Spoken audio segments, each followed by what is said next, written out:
गुस्से में घर आया था।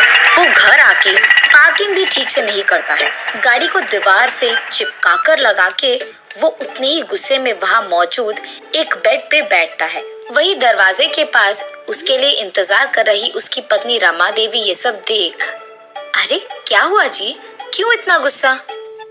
गुस्सा नहीं तो और क्या आएगा, ऐसे वो क्रोध में बात करता है।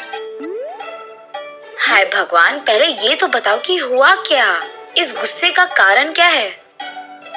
अरे हर रोज इतना मेहनत करके जो पैसे मैं कमा रहा हूँ वो सब तो पेट्रोल भरवाने में ही जा रहा है। अब मेरे बचत के क्या पैसे रहेंगे और मैं क्या कमाऊंगा? अच्छा, तो बढ़ रहे पेट्रोल रेट्स पे है आपका गुस्सा? मैंने तो कुछ और ही सोच लिया था। अच्छा, तो तुम्हें मेरा वजह छोटा लग रहा है? अब आप अकेले तो नहीं हो ना जो इस मुश्किल से गुजर रहा है। देश के सारे लोग इसी मुश्किल से गुजर रहे हैं। तो क्या मैं गुस्सा नहीं कर सकता हूँ इस बात पे? नहीं, मैं ये कह रही हूँ कि सिर्फ आपके गुस्से से कुछ नहीं होगा। आपके ही तरह अगर सभी को इतना गुस्सा आया, सिर्फ तभी इस मुसीबत का एक हल मिलेगा। अच्छा, तो मैं क्या करूँ वो भी तुम ही बता दो। तो पहले आप इस पेट्रोल रेट्स के बारे में सोचना बंद कीजिए और ये सोचिए कि हर रोज आपके ऑटो चढ़ रहे ग्राहकों को दुगना कैसे बनाएं। मतलब अब मैं क्या करूं? मेरे एक ऑटो को दो में बनाऊं या फिर मेरे ऑटो के पीछे एक और ऑटो लगाऊं? ऐसे पूछता है गुस्से में। इतने में रमा देवी कुछ कहने ही जा रही थी कि रामप्रसाद को ऐसे लगता है कि अचानक उसे कुछ समझ आया और वहां से उठकर तुरंत उसके ऑटो के पास जाकर उसे जांचने लगता है। ये देख रमा देवी, क्या हुआ जी, अब फिर से क्या हो गया? ऑटो को ऐसे जांच क्यों रहे हो आप? खा जाओगे क्या उस ऑटो को? अरे नहीं, मैं ऑटो को नहीं खा रहा। अभी मुझे एक अच्छा आइडिया मिला है, बस यही सोच रहा हूँ कि उसको करके कैसे दिखाऊं, ऐसे कहता है।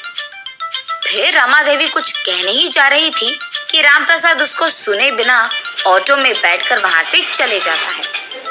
ये आदमी तो मुझे कभी समझ में नहीं आएगा, ये सोचकर वो अपने काम करने लग जाती है। बहुत देर के बाद रामप्रसाद उसके घर लौटता है। रमा देवी अपने पति रामप्रसाद को और उसके द्वारा लाए गए उस अजीब ऑटो को देखते ही रह जाती है। ये क्या है जी? ऐसे पूछती है आश्चर्यचकित होकर। अब तुम ही तो कह रही थी कुछ देर पहले कि मेरे ग्राहकों को दुगना बनाना चाहिए, तभी मुझे ये विचार आया। मैं एक पुराने ऑटो को लेकर उसके सामने के भाग को काट कर उस भाग को मेरे ऑटो से जोड़ दिया है मैंने। अब मेरे ऑटो बहुत सारे लोग चढ़ेंगे और मुझे ज्यादा पैसे भी मिलेंगे।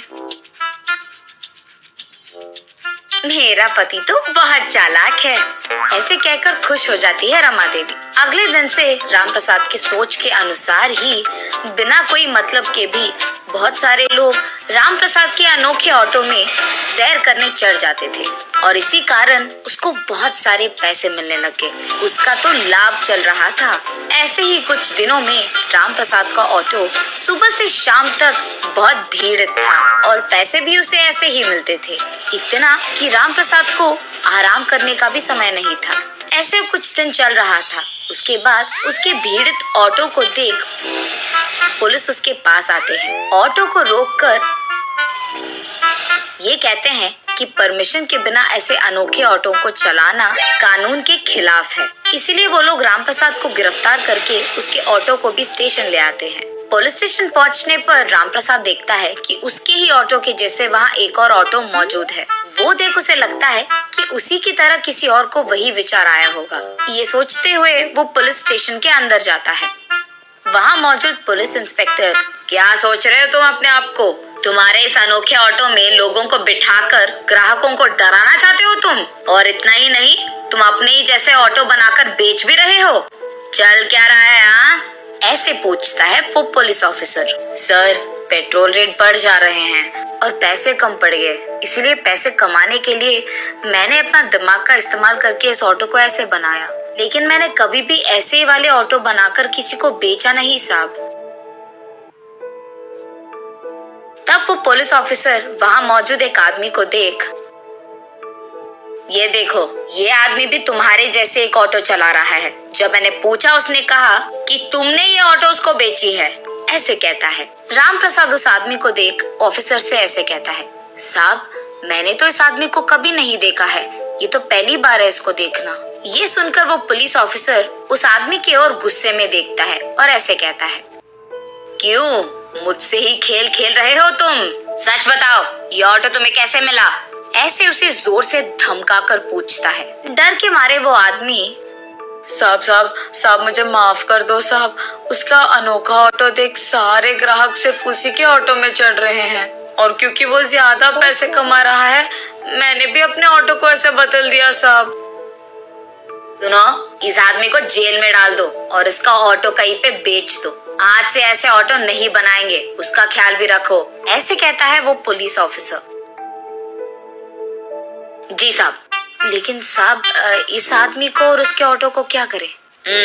अब से ये आदमी हमारे डिपार्टमेंट में ड्राइवर का काम करेगा। उसी ऑटो में वो हर रोज ट्रैफिक रूल्स के बारे में, रोड पे सुरक्षित रहने के बारे में, ट्रैफिक रूल्स के खिलाफ जाने पर क्या क्या होगा, ये सब माइक लगाकर ये सारे शहर के गली गली में घूम कर बोलेगा। सब लोगों को ये अपने ऑटो में घूमते हुए जागरूकता देते रहेगा। ये कहकर वो पुलिस ऑफिसर वहाँ से चले जाता है।